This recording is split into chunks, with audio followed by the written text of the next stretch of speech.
Welcome to the show. My name is Charlton with Big C. This is Charlton and Big C Sports. Coming to you worldwide on the Big C Sports Network, on the number one network in the United States of America. And Big C Sports has been voted the number one sports show in the universe, according to Big C. And them good old boys down south, I want to say bienvenidos to all of our listeners in Latin America, also across the pond in London, England, as well as Paris, France. Of course, you good old boys in Canada. You know we love you in Africa, the Big C tribe. But there's no one we love more than the good old boys down south in the land of the free and the home of the brave on a beautiful April the 2nd, 2019. Guando Deportes, Big C. How's it going for you good old boys down south?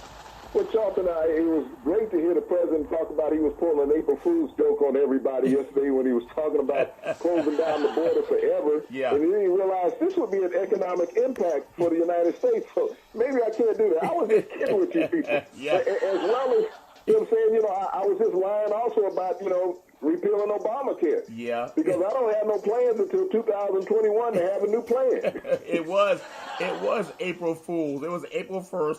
So in fairness to POTUS, I know sometimes people take him what he says at his word, but he thinks every day is April Fool's at times.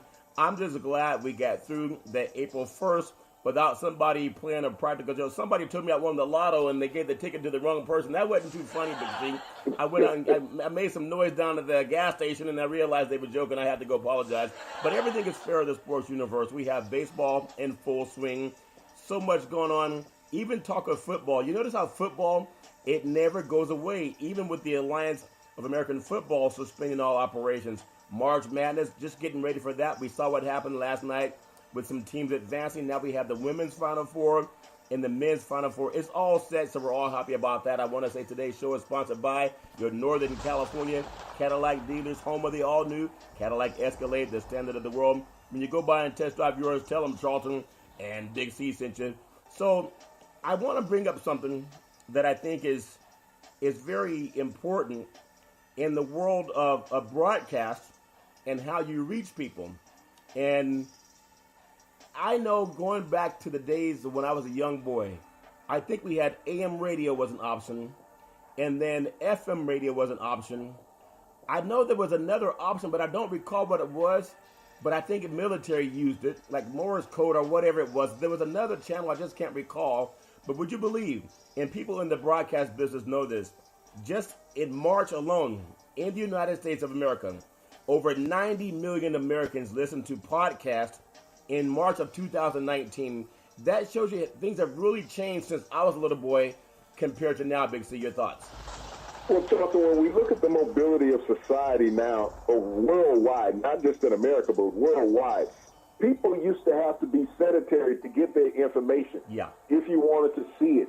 I mean, transistor radios existed, but there were limitations as far as transistor radio, Charlton. You could only get it within your market. Yeah. You couldn't leave your city generally and go to another city and listen to information that you wanted to listen to. Yeah. With the adaptation of cable networks, Charlton, television, and radio, everybody can listen to whatever they want from regardless of where they are around the world. Yeah. I know myself personally, Charlton, there's some radio stations that I listen to for music because they play a lot of old school stuff. Yeah. And I get it out of Europe, out of England, these stations, because they have a tendency, Charlton, to have more respect for old American music stuff from the 60s and 70s than what we do in this country, Charlton. And a lot of their artists learn their rhythmic modes from that type of music, Charlton. Yeah. But when we look at how podcasts have innovated society, Charlton, because everybody has points of opinion, and you're not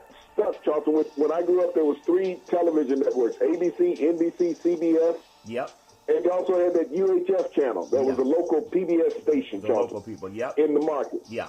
Now, they have these satellite dishes, Charlton, that everybody, to buy it, you got to buy 200 channels. Yeah. You might watch 3 Right. but you got to buy 200 channels just to have television in your house. Yeah, and learn. So with the adaptation of what we have with podcasts, Charlton, if I want to hear a podcast out of New York, I can hear that. Yeah. If I want to hear one out of Hawaii, I can hear that. If I want to hear one out of Mexico or Canada or even China, Charlton, I can listen to that. I'm not stuck with being in a local market, Charlton, of having a couple guys sitting on a radio station telling me what I need to believe and listen to. Yeah, and I love that. And even with the Big C Sports platform, when we ask everyone to download the app, it's heard all over the world. In fact, it's heard all over the universe with the Big C Sports app. Just getting information on our own platform, whether it's Fox Sports 1, NBC Sports Net, NBA TV, TNT, AMC, which is American Music Channel. There's also a cable network called Fubo TV. That's Univision Latin America, Rome, Italy, Barcelona, Spain, BN Sports from Dubai, Saudi Arabia. England has Real Madrid, Portugal FC, European Soccer, Pro Leagues, A&E TV. All of that is hitting the Big C Sports page when you go to the app as they circulate ads through there to see that also that we have Spanish advertising on Big C Sports as the pre-roll. Now, I want to bring this up for a reason.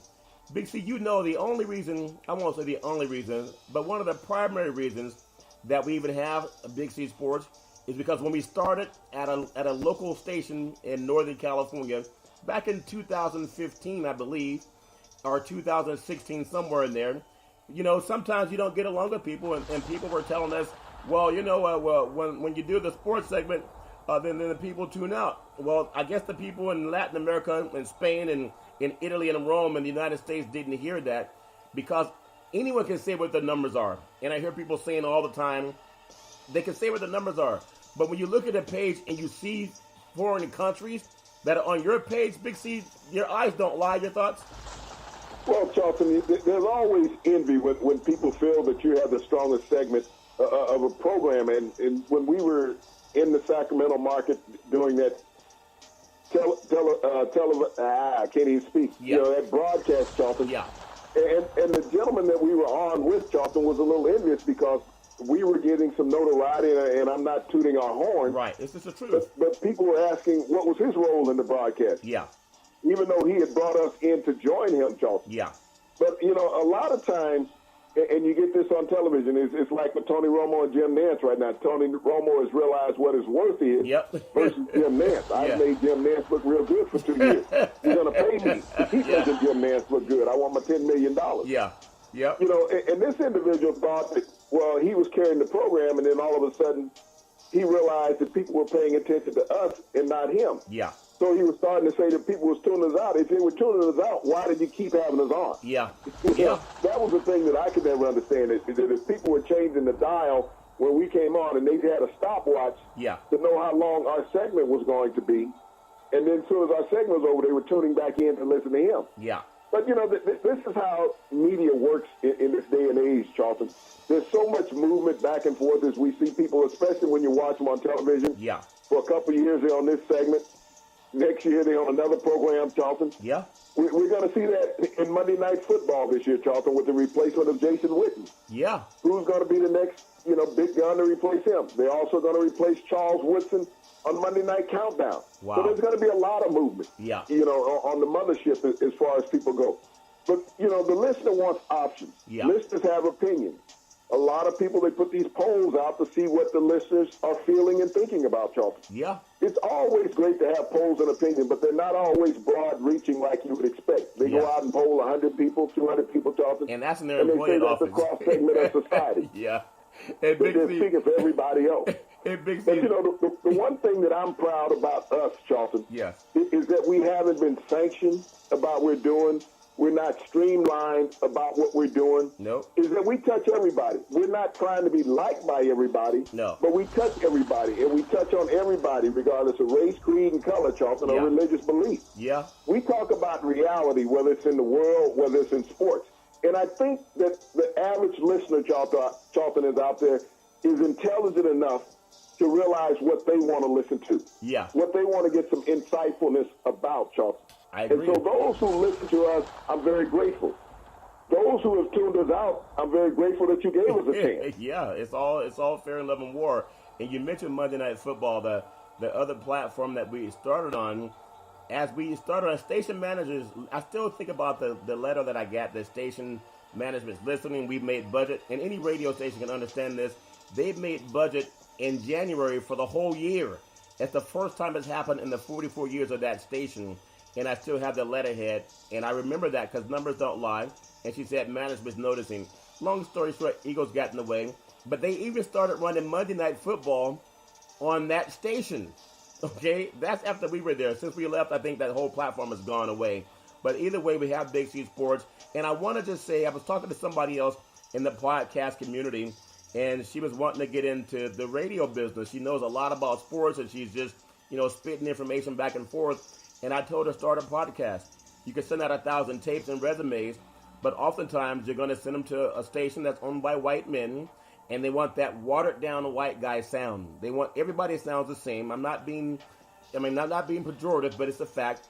Most of those stations, if you look around, everybody's white. Producer's white, the talent's white, everybody's white. So they don't learn anything about other cultures. So they all start sounding the same. It's almost like going to a restaurant that only serves one thing. They're missing out on the whole potpourri of food that you get at a smorgasbord. You mean I can't go to Buffalo Wild Wings? You can't. No, you can go there. Just bring some. Remember? Oh, okay. I got it. That's funny because you tapped my mind on something. We were also going out to a local. Again, you're down south. You're 3,000 miles away. You're down south, so you're not here. And I'm saying this because I'm talking to people, station directors. Whether it's Sirius Satellite or all the other programs out there. Big C's 3,000 miles away. We're not sitting in a studio. We're not sitting behind $1 million producer or some equipment that's hiding what we do. We want to bring it to you real. Now, I only say that because there was a time we were doing it from a sports bar, and they started getting more people there. In fact, some of the local competition from the Sacramento market, the station that covers the Sacramento Kings, they showed up at that restaurant after we had left. Well, that restaurant since closed. I'm not saying it's because of us, but it was owned by a former San Francisco 49er football player, and we're still going strong and growing. Now, have we listened to those people that said, well, we want you to sound more like Joe and Bob, and, hey, Big C, what do you think of the state of basketball? Do you think LeBron James really, do you think he's still the best player? I hear a lot of that garbage. There's no emotion behind it. Big C, how do you deal with people who don't have emotion? Big C, your thoughts? Well, Charlton, I generally walk away from that situation. I wear emotion on my sleeves, Yep. And especially if I downed a couple of cold ones, it really gets emotional at that point. Yeah. I may not break out in tears, but I might break out in a cold sweat or something like that, Yeah. But, when I hear people, Charlton, and they try to sound like cookie cutters, I'll go back to the days of John Madden, Charlton, when he went into the booth. He was a unique sound in the broadcast booth as far as professional football went from an analyst perspective. Yeah. It wasn't long after that, Charlton, that they tried to put clones of Madden up. Yep. Matt Millen was trying to be a clone. Brian Baldinger was trying to be a clone. Yeah. They were trying to use John Madden mannerisms, but they were not John Madden. And it was easy to see that they were just copying. Yep. That they weren't genuine about what they were doing. They were spending too much time trying to emulate someone else. Yeah. You just have to be yourself when you step out there, Charlton, and get behind the mic, whether you're on television, whether you're on the radio. Yeah. Be yourself. Let the audience know that you're genuine, that you're knowledgeable about what you're speaking upon, Charlton. Yeah. And they will respect that. They will stay with you. Yeah. But when you're out there and you're trying to copy somebody else, it's just like in the burger business, Charlton. Yeah. Everybody was always trying to copy somebody else, but the original burger is still the original burger, Charlton. Yeah. Well, you can throw anything at it that you want. Yeah. It's like being in Chicago having a hot dog, Charlton. Yep. No original Chicago hot dog has any ketchup in the place, Charlton. Wow. You don't get ketchup. Wow. That's a West Coast thing that you people have out there. Yeah. But when you're in Chicago, give me that poppy seed roll, Charlton, and that onion seed roll. Put the dog up in there and let me put all the trimmings on there. I'm throwing a salad on top. Yeah. That's what I'm doing. No, but you go someplace other than there and have a Chicago, everybody's trying to copy you, Charlton. Yeah, that deep dish pizza. I didn't think it was that good, but it was. They loved it in Chicago. I remember going to Dick's Bar back in the day, and everybody had their libations. It was Chicago's a great town. But I wanna finish up this one more thing on the podcast because I'm talking to the person. There's a person that runs a podcast out of Washington D.C. and been doing it a long time, and we were talking about things, and he was saying, "How do you do your show? You guys don't have a studio? So how does he know what you're going to say?" I said, we just talk. It's just conversation. Just like having a conversation with someone on the phone. I talk fast. He talks more mellow.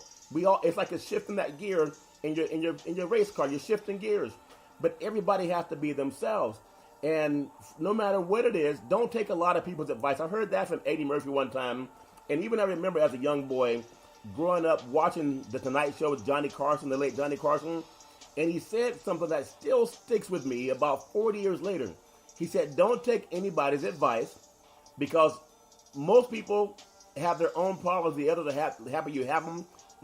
Something to that point, you got to be yourself. You got to breathe for yourself. If you can breathe for yourself, you can think for yourself.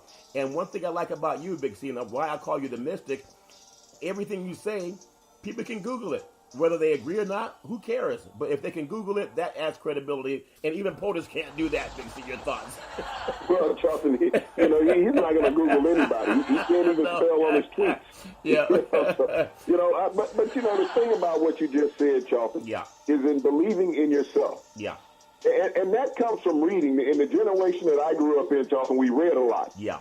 And so it wasn't about always taking somebody else's words. Yeah. Is that you would sit down and you read, even though those were somebody else's words in black and white, Charlton. Yep. You read them and you had carnal knowledge of it. Yeah. Just like in today's world, Charlton, everybody's always seeking to get all of their information from somebody else and drawing an opinion off of somebody else's opinion. Yeah. The greatest thing about the medium that we're on now, Charlton, is that you have an opportunity to go across sector in various sports genres, Charlton, and listen to other insight other than what we give you. Yeah. And do a comparison and find out who's really doing the best job for you. Yep. Who's giving you the most insightful information. Because 8 out of 10 of the programs out there, Charlton, are mirror images of each other. Same thing. Nobody's willing to take a chance, step outside the box. You got to toe the company line. We don't want to offend anybody. Yep. We want to keep it squeaky clean. Yeah. Instead of telling the truth. If one network is bashing a player, then we're going to bash that same player. We're not going to be an advocate for that player. That's what the company line is, Charlton, on 8 out of 10 of the broadcasts that are going on out there. Yep. It's like when everybody started jumping on LeBron. What did LeBron do to everybody, Charlton? You think about what this man has done for professional basketball since he's been in it. Yeah. And especially the last 8 years, consecutive runs to the championship game, round in the NBA Finals, Charlton. Nobody's ever done that. Nobody's done especially that. in modern times. No. And now to be belittled by the media, they've turned on him like he's a pauper, Charlton. Yep. Like he's come in and pull a Tom Izzo on their wife, yelling at her and everything. I agree. That's how they all treat me. I agree. But if LeBron walks into them, hey, LeBron, can we get an interview? Man, you're the greatest. Take a picture with my wife. They putting Vaseline on their lips, Charlton, and knee pads on their knees. Is that because it's cold outside? LeBron? I know. I've seen that when people turn into them.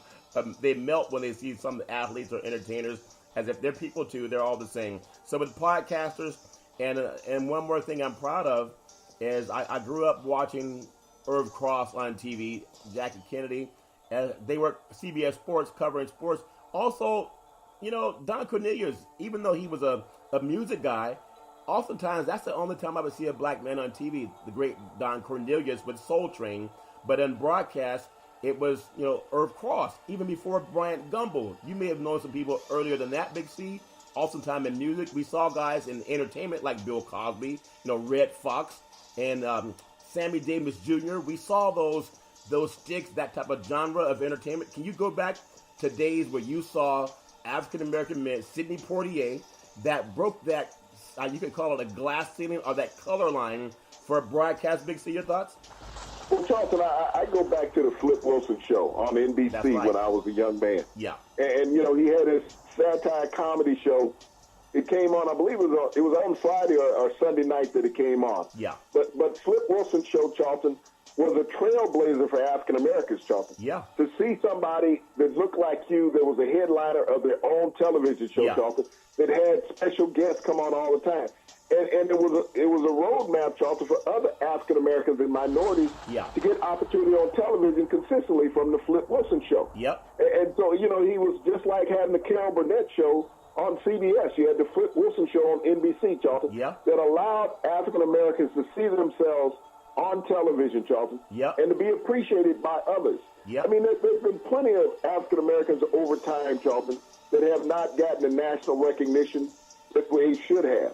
They always came in the back door of a show. They could only be a limited guest on a show, Charlton, instead of headlining shows. Yeah. But those African Americans that you spoke about, Charlton, giving opportunity to us, having us being able to do this today and do it 5 days a week. Yeah. Where they got to do it one night a week, Charlton, but that one night a week led into opportunity for thousands of African Americans over time through radio, television, and print, Charlton. Yeah. Just great ambassadors for us as people. Yep. I remember seeing one of the first consistently African American women on TV. Forgot her name, but she was on Star Trek, produced by the late Gene Roddenberry. She played Lieutenant Uhura. Could you imagine? Star Trek was more prescient than some of the networks today that still have a lack of diversity in their broadcast. And I ask for every radio station in the United States or TV station, really look around, and you're only hiring white people. Just like in the 40s and 50s, I've even heard some white producers tell me they're looking for a movie, and they want a boxing movie. We know that black men dominate boxing, but they want a white guy to play the lead boxer in the movie. I was just in a movie, also cast in a movie that had a basketball team. It was about basketball. Now, they had the leading star, a white guy, in a sport that's dominated by black men. So even when the odds are in your favor, there's a mainstream that won't give you reality. They want to bring a white guy to be the leading basketball player in a basketball movie in a day and era where we've only had one white MVP. That was Nance, and we know Shaq should have won both of those times. You got to go way back to Larry Bird. But does that make it a difference to a producer? Why does that still happen? And we're the only ones that are bringing it up, Bixie. Your thoughts? Well, Charlton, you want to portray that you're still in control of things. That's the number one scenario when you look at that. I mean, it's bad enough that you can't get black coaches. Yeah. On any level, Charlton, in high school, college, professional. I mean, you look at the NBA, which is dominated by African Americans, and you still have majority of white coaches in that league, Charlton. Yeah. Now, I remember when Al Attles of Golden State out there, Charlton, became the first African American coach in the NBA. Yeah. And the first African American coach to win an NBA title, Charlton. Yeah. And he was the second NBA coach, Charlton, to start an all African American roster in Golden State. The New York Knicks were the first. Yeah. But, there was so much vitriol, Charlton, when he did that. And to have a movie today, Charlton, I mean, I don't know what they expect in the box office when you look at something like that, because it's not reality. Not reality. Anybody of basketball knowledge in the United States knows, Charlton, you're not going to go out there with 5 white guys and win a game. No, it's just not going to happen. Yeah. I mean, and that's not being flippant. That's just reality. Yeah. You show me 5 white guys on any level, college or professional, that you can go out and win a game with, Charlton. And we're going back to the 40s. Yeah. That's where we're going. We're going back in time. It would be analogous to having a movie about golf and having it all black Americans and one white guy. And we know Tiger is the inversion of that. He's a dominant African American player. But they would, if you want to have what's called scriptural integrity, at least match society. So I want to go back to just make this final point to the people that I was talking to out of Washington, D.C. about, well, how do you guys do your show? Where is he? I say he's in the South. I'm out here in the West Coast. Now, you don't have to wait for someone to give you anything. Start it yourself. At the same time, if you're a person of color and they already have a black man at that station, you're probably not going to get in. Most of the stations I've looked at from the East Coast to the West Coast, they have 2 white hosts. They have a host and a co-host. If they have a black person there, you're probably not going to get in. The antithesis of that statement would be when you watch these programs on the Mothership or Fox Sports, they'll have a white host, but they'll have black all-star former players around that person to carry the show and make them look good. But they won't name the show after the black person. Big C Sports may be the only sports show in the universe that has 2 African Americans talking.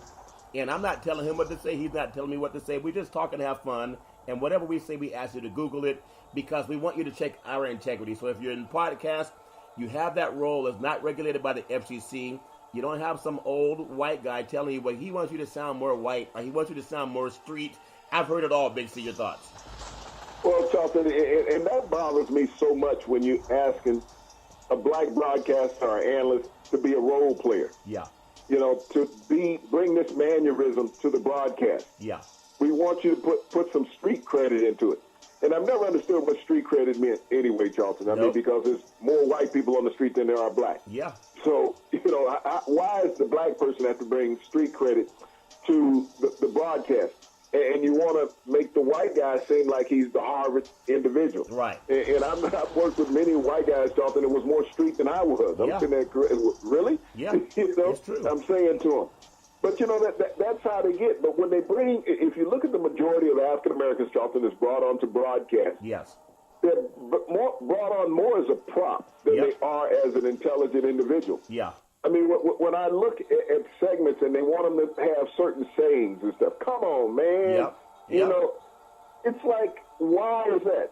And, why can't it be just for real? Yeah. But, you have to give it some type of street mantra. Yeah. When you're doing it. We want you to say something that other people don't normally say, so it can have the euphemism about it. Yep. But, when I look at us as broadcasters, as athletes, as people, Charlton, we're the same as everybody else. Yeah. And if you talk a certain way, they're going to say, well, you sound too white. We can get a white guy to sound like that. Yeah, I've heard no, that. You can't. Yeah. You can't get a white guy to sound like me. I've understood that. His voice will never be the same. No, it won't regardless of how we speak. And but, I think at some point we have to stop buying into the stereotype of we got to have you act this particular way or talk this particular way or walk this particular way for you to be accepted. I agree. We're people. We're intelligent people. We're knowledgeable people. Listen to us for what we have to say, not what you want us to be. And I appreciate those words. I love those words. And I just ask everyone out there, give people a chance to expand their horizon, open your door, because if you're in it for the money, you already got all the money you're going to get from white Americans. The only way you're really going to increase that listenership, you give some people of color a chance, like the Lucille Ball show had Ricardo. And that was, I guess, the first interracial couple, I believe, or one of the first interracial TV programs. The first interracial couple on television. Yeah. And now look at how, if people who are coming from Mexico are getting hell from the White House about trying to come and have the, seek liberty and justice for all, like we all have that chance to. So I think Big C Sports, and again, I hope I answered the question to the person from Washington, D.C. when he says, well, how do you do your show? I don't know. What Big C might be on his boat. He might be sitting in his recliner. I don't know what he's doing. But we just have fun on the show. So that's how we do it. We're not in the studio. And if you have that extemporaneous talent, everyone in the nation should give somebody that opportunity. Big C, something that happened in L.A. just recently, and I'm an older guy, so I don't really follow the young people as much as I could. But a rapper by the name of Nipsey Russell, or Nipsey Hussle, and Nipsey Hussle is his name, who started, Marathon Clothing, where visitors could use an app while shopping.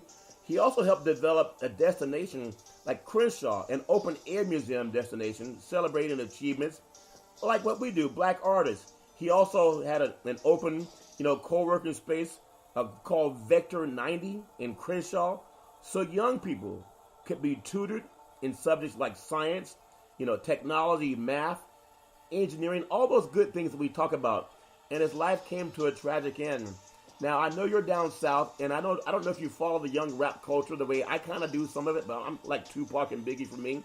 Give me your thoughts on what the man did. If there's so much controversy on why his life came to an end, your thoughts.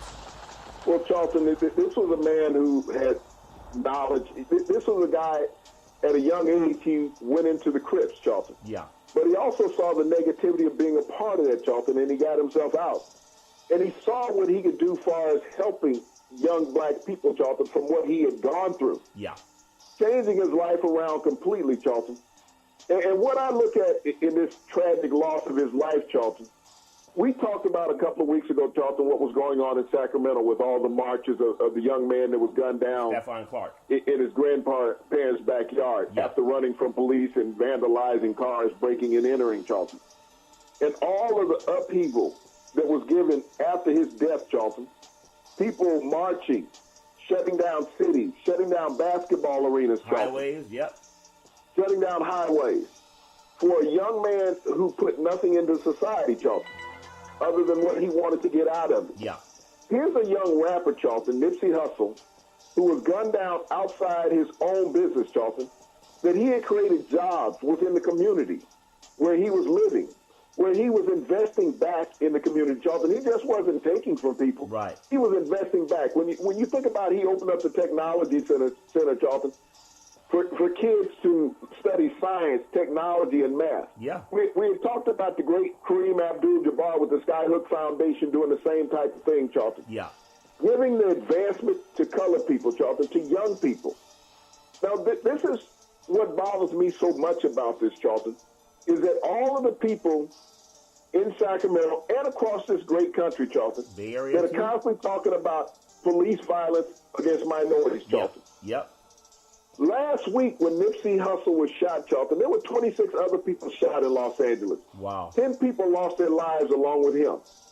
Where are the marches, Charlton, from all of these black people? And Charlton, ironically, he was shot by a black man who was arrested today by LAPD. And I want to thank LAPD for doing their diligence, Charlton, and bringing justice to this unfortunate loss of life. Yes. But my cry is, Charlton, to the African Americans out there who want to march, every time that an African American is shot by the police, and normally, Charlton, for doing something wrong, okay, for not abiding by the law, for number one, not listening to the orders that were given. You will live when you get those orders. But Nipsey, Charlton, was doing nothing to no one, standing outside his own place of business, and he was gunned down by an African American. Until African Americans, Charlton, can value the lives of other African Americans, we will continuously go through this. Here was an African American, Charlton, that was investing in the future of young African Americans. And this is the reason why, and I had deep thoughts about this today, Charlton. Black athletes, when they grow up in certain areas, they normally move away. They normally move away, Charlton, and they don't come back to that small hometown where they grew up or that neighborhood where they grew up. And people will always blast them. Oh, you done made it big, so you're too good for us now. You don't want to come back. Right. This is the reason why, Charlton, because there's always somebody in that neighborhood who is envious of you. Who will always say, well, I was a better athlete than you when we were young. I could have made it. But things happen. You know, they didn't like me like they like you. They'll always find an excuse, Charlton. And those excuses generally cause harm to you. Just like it did to the late Nipsey Hussle, the rapper, Charlton, who was gunned down in front of his shop. You are in more peril, Charlton, from your own people that you grew up with because you have that envy, that crab in the bucket mentality. And all the black athletes, Charlton, that listen to our program and any other program will tell you the same thing. It's hard to go back to where you grew up. Black entertainers, Charlton, it's hard for them to go back to where they grew up. Because there's always somebody, Charlton, more than one generally, in that general area who is envious of you, who is mad at you because you made it. And they're doing anything they can to stop you. And we saw that with what happened with Nipsey Hussle, Charlton. He was brought down by somebody who knew him, Charlton. And he even made a statement just days before his death in a tweet. It's nice to know that you have so many enemies close to you. Wow. This is a statement he made. He had a foreseeing of his death, Charlton. He knew that he had enemies that were close to him. People that had saw him, Charlton, get out of the game, get out of the life. Just like Tupac had said the same thing. Dr. Dre had said, if you listen to Dr. Dre in Chronic 2000, he would say, you know, you want to get your mom up out the hood. You want to get your boys up out the hood. Because when you got to go back into the hood to visit them, Charlton, you put your life in peril. And I want to see Reverend Al Sharpton, and I want to see all the other black advocates, Charlton, go down to Los Angeles and march and close down the streets, Charlton, because a young prominent black man was gunned down by another black person, Charlton, and say, when do we stop the violence against us? That's what I want black Americans to say, Charlton. When do we stop the violence against us? When will the stupidity become enough? You can't sit out there and blame police officers. Police officers did not shoot 26 black people in Los Angeles last week, Charlton. Black people shot 26 black people in Los Angeles. Black people killed 10 black people in Los Angeles. Not the police officers, Charlton. I want to see all these black advocates go out there and march against that, Charlton. You know, that is so powerful. And every community has their own, you know, form of hatred and self-destruction. But I agree with you wholeheartedly. Oftentimes, I mean, this is something that people say, oh, we don't want to talk about that. Yes, you do. There's a dumb thing that I've heard of, and I'm sure the white community has their own with their, anti-Nazi, try to protest and the anti-Semitism. But I know to a lot of young guys that I've learned are known growing up, they have this thing called snitching. Dumb guys even sing a song about it. You don't want to be caught snitching. Well, snitching means pick up the phone, call 911, and tell them you saw someone commit a crime. Because the next person you save may be your own life or someone you love. Anyone out doing crime, they don't care about you, your skin color. There's always going to be good and bad in society, and I hate when we hide the fact if somebody has the same skin color, harms somebody, we sit back and act like, well, we don't want to snitch until it happens to them. I just think that's incredible. I wish, thoughts and prayers to the man's family. Well, Charlton, the late Tupac Shakur said it the best. Yeah. He had a song called Thug Life. Yeah. Okay? Yeah. It's the hate you give. Yeah. And what he was telling black people is the hate that you give to us. Not to them, it's the hate that you give to us. Because we become our own worst enemy, Charlton. Yeah. We're always pitted against each other in society, for jobs, for housing, in sports. You pit black people against black people in sports, Charlton. Yeah. That is the number one hate right there. There's black guys who compete against black guys for jobs, Charlton, in sports. You look at professional football. The blacks compete against each other at the same position. Yeah. They don't compete against the white quarterbacks. They don't. And when they do, they get maligned for it. In basketball, blacks are competing at the same position to be on the floor. They're not competing against the three white guys at the end of the bench, Charlton, for that position. No. They're not. They're competing against other blacks to play. They don't compete against the three white guys at the end of the bench to sit for the games, Charlton. Yeah. Major League Baseball, which has just started, black players are not the utility players. They're not the last five guys, Charlton, on the roster. They're not going to play a black guy to be a utility player to sit down there and collect a paycheck, Charlton, for 162 games. Yeah. The black guys compete against each other for starting positions, Charlton. They're not utility players. Yeah. And so when you look in sports, they are constantly pitting blacks against blacks for the same position. You're watching the most recent NBA draft. When teams draft black players, they'll already have a black player at that position, Charlton, and he's competing to challenge him. Not the guy at the end of the bench. He's competing to be a starter. They won't cut the last three white guys at the end of the bench, Charlton, but they will cut a black guy that's sitting fifth or sixth on the bench, Charlton. Yeah. That's what they will do. And we know that happens, and everything's competitive. And I would still like to ask our other black brethren, and I know what Kaepernick was doing was to prevent what happened to Nipsey Hussle. And people think it's just about the flag and he's anti-American. He's more American than people who don't do anything but complain. But the same thing that happened to Nipsey Hussle, Kaepernick, when he talked about social injustice and how we want to fix that, that's not just against white people. There's a lot of black men that can help solve crime. Number one, how we raise our own children. And number one, if you see something, and number two, if you see something going wrong, if it's just same skin color, don't say, well, I want to get involved. Call the police. Call the police so our mothers and grandmothers don't have to live in that fear and that garbage. And people know what I'm saying is true. Big C, I want to touch on something in the world of Alliance of American Football. They hire a lot of people. The NFL didn't really want to have players going from the NFL down to that league to be a developmental player. They'd rather not have that competition, which is what I thought all along. But they suspended all operations today. I want to get your thoughts if you think it's over like the USFL or NFL Europe, or is it just a hiatus? Big C, your thoughts? Well, Charlton, I think it's over completely, because the funding was just not there. You couldn't get the fanfare. I mean, to find the games, Charlton, wasn't an easy road. You had to have, I believe, the NFL Network to watch the game. Yeah. And so it wasn't on network television, Charlton. So you had to have a cable package that we talked about at the beginning of this broadcast to be able to see the game. So if you couldn't afford a cable package or you're in one of those areas that didn't have it, you weren't going to see the game, Charlton. Yeah. And also, you were competing against college basketball, Charlton. March Madness is going on, tournament time when this started. Yeah. So, and generally where these teams were playing, Charlton, they had college programs playing there. Yep. And so you've already been financed in for those college games, Charlton, basketball games that you're seeing. Yeah. And Major League Baseball starting, Charlton, it's been a rite of passage in America for over 100 years. Yeah. So this is one of those things, the opening week or two of Major League Baseball was always going to get good attendance, Charlton. Yep, it's always. So when you look at the Alliance of American Football, Charlton, they started it too quickly. It didn't even get a year to start up, Charlton. Yeah. They started this thing in like 6 months. They were playing football. Yeah. They didn't have a chance to put the total business package together, Charlton, when you look at it. Yeah.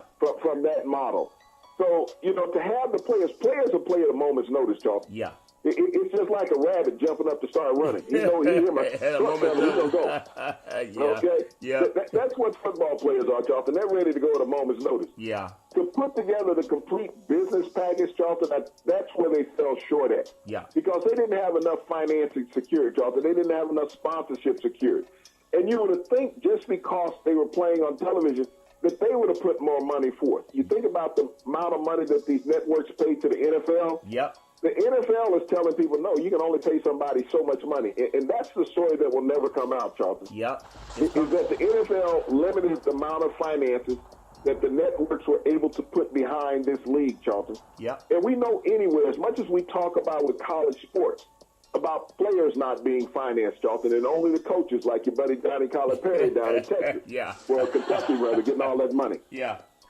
This league, Charlton, the AAF, it was a great insight because the players were, Charlton, going to make $70,000 a year to play 10 games. That's $7,000 a game. Yeah. Realistically, when you look at after taxes, you're probably getting about $4,000. Yeah. In $4,000. So you're going to make $40,000 on the year playing football for 10 games.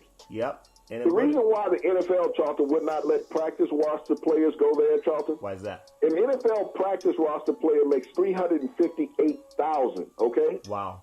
That's the minimum you can make on an NFL practice roster is $358,000. Now the NFL wasn't going to let that product go and play and be discounted, Charlton. Yep. That was the biggest thing right there. So that's the reason why NFL players that were on rosters and under contracts. And if you remember, after the season was over, Charlton, the regular season, look at the rush that NFL teams did as far as signing up players, Charlton. Yeah. They kept a lot of talented players from going to the AAF, just putting them under contract. Yep. So the NFL had a double-edged sword that they were playing with. They were saying, yeah, we want a minor league, but we're not going to let the best players go there. Yeah. So we will sign them up. And if you go back, anybody, look at the sports pages at the end of December, and look at the number of players that NFL rosters were signing players to future contracts. Yeah. So that this league would not have access to them. The NFL always has a stance, Charlton, is that we don't want competition of any type. No, they don't. That's where they are. We do not want competition of any type because we don't want to lose a dollar to anybody. Well, that's where they are. That's big business in America. I want to say sports is a billion-dollar industry, and boys and girls sports is the foundation to this billion-dollar industry. For every athletic and sporting event, you need athletic and event insurance. We work with Ben and Mark. They've been around half a century. They work with Big C Sports, whether you're a pro team, a collegiate team, your high school team, or your mom and pop soccer league. When you reach out to them, let them know that Big C sent you. Big C in the ladies' Final Four bracket is set. Finally set. I know it's been ignored. Stadiums are not full, but they tarp off the top part of most of these arenas, but it's still exciting basketball.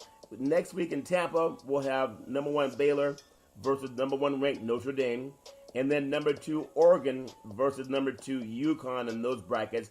I think it's pretty balanced, but you have 1s and 2s. I think the bracket committee got it right, Big C. Your thoughts? Well, they did a tremendous job, Charlton, on the ladies' side of things. You have 2 number 1s and 2 number 2s competing in Tampa next weekend, Charlton. The ladies just don't get the fanfare. It's just like the AAF, Charlton. Yeah. You play a quality brand of a product, and you put it on the court night in and night out, and you don't get the recognition. You think about Baylor being the number 1 team, Charlton, in the ladies' division. Yeah. They haven't lost a game since early in December, Charlton. Yeah. Okay?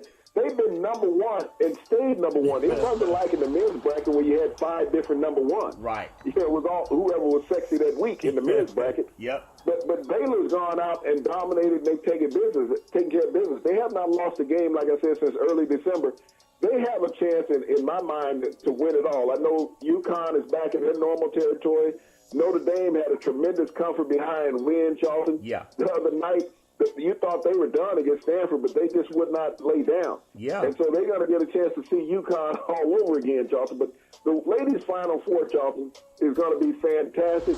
It will never get the fanfare of the men's side because of marketing, Charlton. Yeah. And the ladies just don't get the respect and recognition from the network. No, they don't, but they play good fundamental basketball. They're not looking for the dunk and the ESPN highlight, but it's about fundamental basketball. So I wish them all the best. If we swim over to Major League Baseball, if you think about what's happening with money in business, and we talked about how the women's sports are underfunded, and when you think about how the new football league just, okay, maybe they half folded. We'll see if it's on life support or not. But the Braves, the Atlanta Braves, they just signed last year's Rookie of the Year, Raul Acuna Jr., to an 8-year, $100 million contract extension. He becomes the youngest player at age 21 to sign a $100 million contract in Major League Baseball history. Big C, what were you doing at 21, Big C? Your thoughts? Well, Charles, some of those things you can't say on the airways. But, I was enjoying myself, Yeah. I was enjoying myself. I mean, contract-wise. When you think about Raul Acuna Jr., Charlton, of the Atlanta Braves, but this is a young man who came on, Charlton, with much fanfare last year as a rookie, winning Rookie of the Year, and didn't play the entire season. He hit over 20 home runs, Charlton. He's only the 7th guy to hit that many home runs, Charlton, prior to the age of 21 in Major League Baseball history. Yeah. And 6 of those other guys are in the Hall of Fame, Charlton. So when you think about what they have done with him down in Atlanta, now they signed him out of the Dominican, Charlton, when he was 16 years old. Yeah. You think about that. They put him in their academy. They brought him up through the ranks. They cultured this young man, Charlton, and made him an all-star. But you think about being the first player in Major League history to have a $100 million contract, Charlton, and you just turned 21 years of age. I know we've seen the super contracts of Bryce Harper, Machado, Trout, and several other big-name players, Charlton, here in the offseason. Yeah. But you think about this, Charlton. If he goes out and wins an MVP or two and, gets his team to the World Series, you think they won't tear up that contract and give him an even greater contract, Charlton? Oh, yeah. Nowadays, we talked about Major League Baseball yesterday, Charlton, and the strike that they had that opened up arbitration and more money into their pension. Yeah. This is what Major League Baseball does, Charlton, for their own. They take care of this. And you think about this young man, Charlton, coming from the Dominican, somebody who had nothing. 5 years ago, Charlton, he had nothing. And, they were going to pay him, Charlton, without this contract extension, $587,000 this year. Yeah. So if people think that he got the short end of a stick, that he went from a raise, Charlton, from $587,000 to $16 million. I'll take it. I mean, ask your boss, will he increase your pay that type of win? I want to praise the Braves organization, Charlton, for taking this young man out of the Dominican. Yeah. Not abusing him, but taking care of him rightfully, Charlton, that now he can take care of, as we just talked about earlier, Charlton, with the late rapper Nipsey Hussle. Yeah. You can take your family out of this environment, Charlton. You can bring them wherever you want to bring them to. Yeah. And create a better life for a lot of people. But, the Braves, Charlton, didn't have to do that. They didn't have to go from $587,000 to $16 million. No. But they did. That shows me the class of that organization. Used to be owned by Ted Turner, Charlton, down in Atlanta. Yeah. Hank Aaron, came to that organization his entire career with the Braves, starting in Milwaukee, ending up in Atlanta, became Major League Baseball home run king. And, he's still in that Atlanta area, Charlton, but this organization has done a young man right. No, they did a good job. Atlanta's a very progressive city. You think about baseball. How you mentioned he's not a Native American, or an American-born citizen. Major League Baseball is not far behind the NBA when you think about certain things where they get their players. 30% of the current rosters are not American-born players. That's Major League Baseball. That's a huge, what they call, like the late George Jefferson, moving on up to the east side, Big C and the Jeffersons, your thoughts? Well, Jonathan, this is the influence of the Latin ball players, Jonathan. So many American players, Charlton, are invested in the NBA and the NFL. They're looking for high-paced sports. Yeah. But when you look at the Major League Baseball, Charlton, you have 30% of the players, from Latin American and other countries, Charlton, here in the U.S. now. Yeah. That lets us know that our feeder system is not what it used to be. There used to be the Pee Wee baseball, the Pop Warner baseball, and the the AAU baseball, it's not what it used to be in America, Charlton, because these players are, you would ride down the street with your bike, with your glove on your back. Yep. Now players got to have a bag to carry all the equipment that, if you don't have that bag, then you don't want to play. Yep, that's a fact, BC. And just that statement that you just mentioned, when you look at the NBA with college players leaving early, in the declaration they're declaring for the NBA draft, they have not done a lot of homework when you think about it. They're not understanding that 40% of the NBA's current rosters, they're non-American born players. So they got to understand, you may want to leave Duke early, or you might want to leave Kentucky or UCLA or whomever, but you're competing against players from Europe also that oftentimes are already playing pro when the NBA looks at them. Big C, your thoughts? Well, this is what I don't understand as far as college coaches, and they keep talking about the one and done to go right to the NBA, and there's always going to be drawbacks. Yeah. You got to find a way to pay these players, Charlton, to stay in college. Yep. They have to have some financial incentive, because that statistic you just mentioned, 40% of the NBA is non-American born basketball players. Yeah. Non-American. So you got 30 teams in the NBA, Charlton. Each one of those teams have 15 players, Charlton. Yeah. Each one of them has 15 players. So you're thinking 6 of the players on each roster by average, Charlton, is non-American born. Yep. That's true. 6 to 7 players on every roster is non-American born. And so these players are getting bad advice. Yeah. And so much as these broadcasters who talk about the greatness of the next college basketball player, Charlton, wow, he's going to wow the NBA.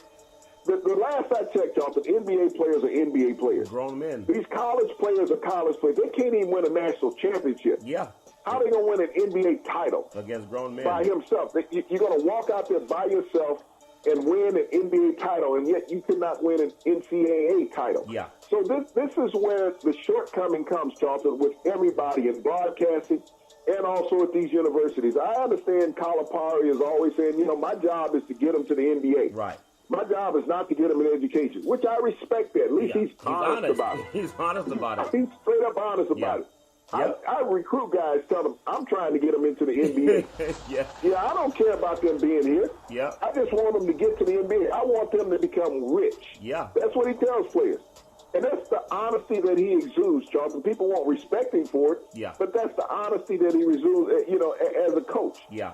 But, when we got all of these media personnel out there talking about, well, he's a lottery pick. Yeah. They keep saying that about the lottery picks.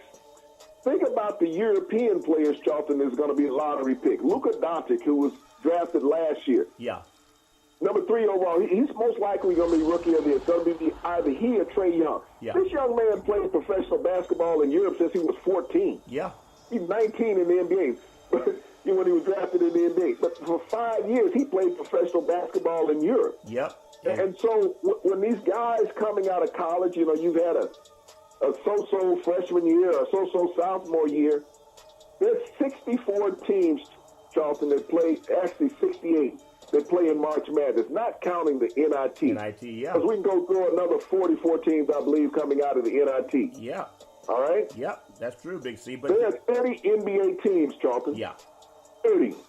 There's only 2 rounds of draft in the NBA, Charlton.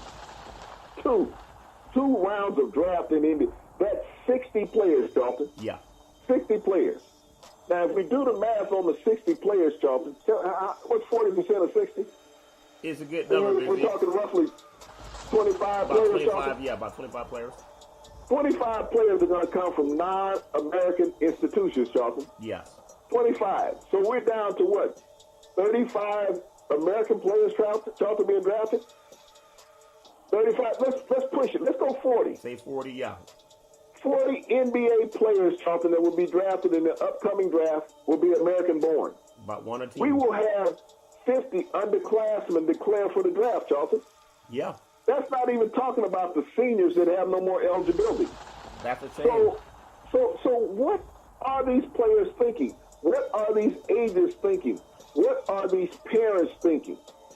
When they sit there and say, yeah, you're going to make it, only the first-round draft pick in the NBA, Charlton, is guaranteed a roster spot. That's the part that Calipari, when you think about, yep.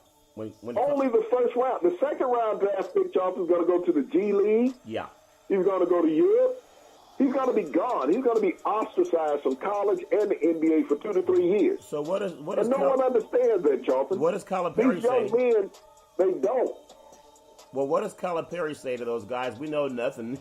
But Calipari, he finalized his lifetime deal with the University of Kentucky. Think about what he's done. 22 times he's taken 4 different universities to the NCAA tournament in 27 seasons, and he's 6-4 in those appearances with 1 title. So whether they make their money or not, he's a lifetime. He signed it. It's in writing. He gets that money. So when he recruits your kid, you got to understand those numbers. Without an education, what's your kid going to do?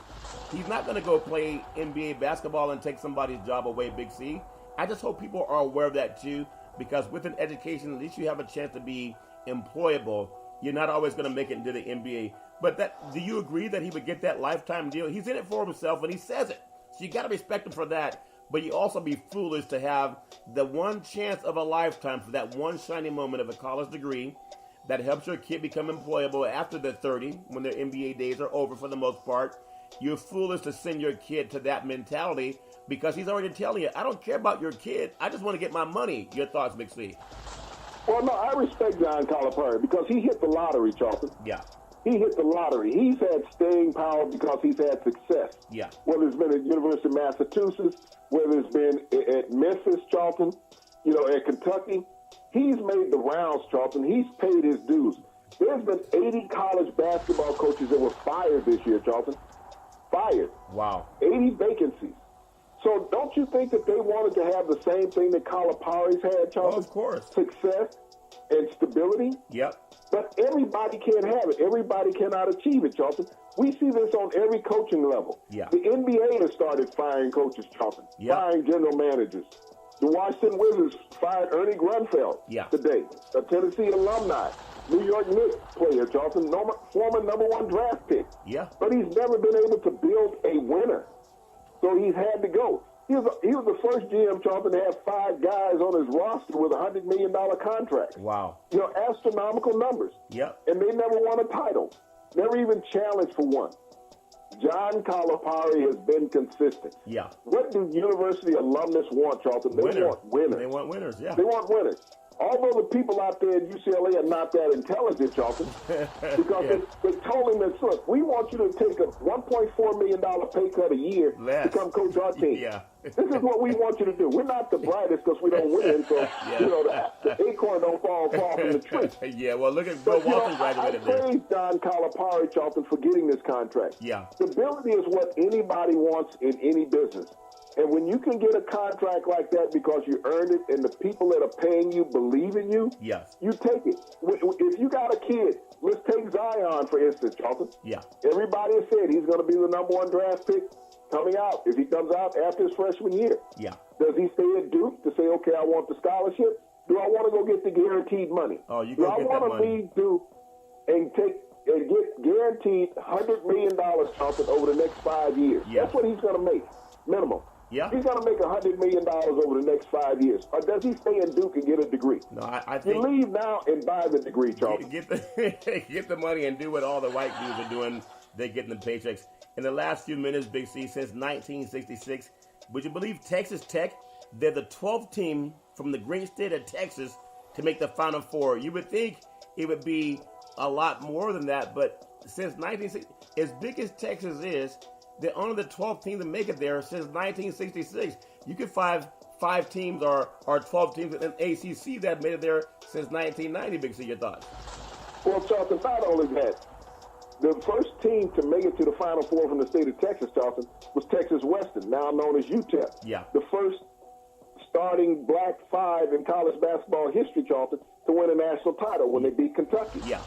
And so when you think about Texas Tech, Charlton, and being only the 12th team from that huge state of Texas, and the first team since the University of Houston, Charlton, to make it to the Final Four back in the early 80s. Well, so you think it's been a long drought when you think about the universities in Texas, and they got the best defense in the Final Four, Charlton, so they have just as good a chance to upset the world, just like Texas Tech did, Charlton, back in, not Texas Tech, but Texas Southern back in 1966. 1966, yeah. It's a great thing when you have, so much going for everybody. I want to close out tonight's show because we're talking about players who get paid a lot of money. And, of course, Calipari is in it for the money, not in it for the education. But he told you that when you sent your kid there. Tonight's NBA action, not a lot of teams. L.A., the Lakers, at OKC. Game's already underway. And that obviously means a lot more for OKC, trying to get a 7 or 8 spot. I think they'd rather have a 7 spot. Atlanta is at San Antonio. In San Antonio, they got had by the Sacramento Kings. I think they got swept this year by the Sacramento Kings in all their games. That's rare. Houston at Sacramento tonight. Now, the biggest game in Northern California, you have the Denver Nuggets at the Golden State Warriors. And this is fighting for first place in the Western Conference. Golden State's ahead by a game, but they don't want to come even having Denver take that game tonight. Yeah, ironically, when Golden State is lost, surprisingly, they've lost at home by double digits to teams they were not expected to lose to. I don't think that happens tonight, but you can't take anything for granted. Big C, your thoughts? Well, you think back, Jonathan, in December, would anybody thought this game would have been relevant back in December? No. And yet they're playing tonight for first place in the West, Jonathan. This is the second time they've met this year for first place in the West. Yeah. So, the Warriors have won games, Jonathan, that they need to win. Yeah. They've lost the games that people didn't expect them to win. Expect them to lose. Yeah. But this is a game, Jonathan, that if you want to secure first place in the West and you want to dominate at home in the playoffs, I would let Denver win this game if I'm Golden State, because think about it, they fared better on the road than they have at home this year. Yeah. It's just like last year in the playoffs, Jonathan, they fared better on the road than what they did at home. Yeah. Houston won the West. The Warriors won the title. Which one would you rather have? Well, that's skating on thin ice. I know you know the guys in Vegas more than I do, but we'll have to see what happens. If it's just funny when you watch these games, and I just hear what you said. Sometimes positioning matters more than your record. Big C, back in the day, there was a man by the name of Drew Boudini Brown. He was known as Muhammad Ali's right-hand man. He would always tell Ali, with all you got to use, how can you lose? Rumble, young men, rumble. Big C, what are you looking forward to in the sports universe? Well, Charlton, you might want to be a cheesehead at this time of the year. When you look at Milwaukee, you think about last year's MVP in Major League Baseball, Christian Yelich. Yeah. You look at the potential MVP in the NBA, in Giannis. Yeah. You look at the highest paid quarterback in the NFL, in Aaron Rodgers. Yep. It's not a bad time of the year to be a cheesehead, Charlton. And that's when they say put some cheese on that burger, Big C. Putting cheese on that burger. If you want cheese, you can get some cheese every Monday through Friday at 5 to 6 p.m. worldwide when you follow Big C Sports on the Big C Sports Network, on the #1 network in the United States of America. And Big C Sports has been voted the #1 sports show in the universe, according to Big C and them good old boys down south. As we always tell you, there's never, ever an excuse for domestic violence. If you know any man or woman going through that garbage, please call 911, because no man or woman should ever have to deal with that garbage on their own. And as we always tell you, on every Big C Sports show, we thank you, we appreciate you, and we hope that you have a super fantastic day.